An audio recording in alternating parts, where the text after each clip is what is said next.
how to set the keyboard touch and hold spacebar to open cursor control or voice input on the Samsung Galaxy S25 series.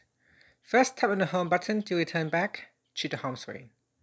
Now from the home screen, swipe down at the top to open up quick settings. In here, tap on the settings icon. Next, we scroll down, and then in here, tap on general management.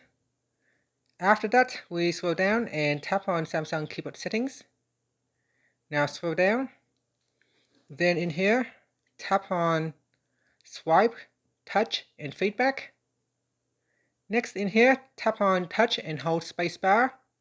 From here, you can choose between cursor control or voice input.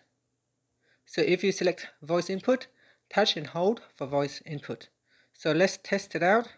So here, if I bring up my keyboard, if I touch and hold, this will bring up the voice input.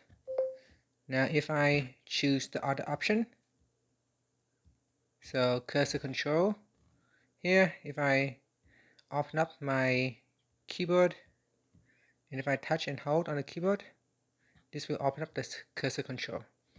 And that's it. Thank you for watching this video. Please like and subscribe to my channel for more videos.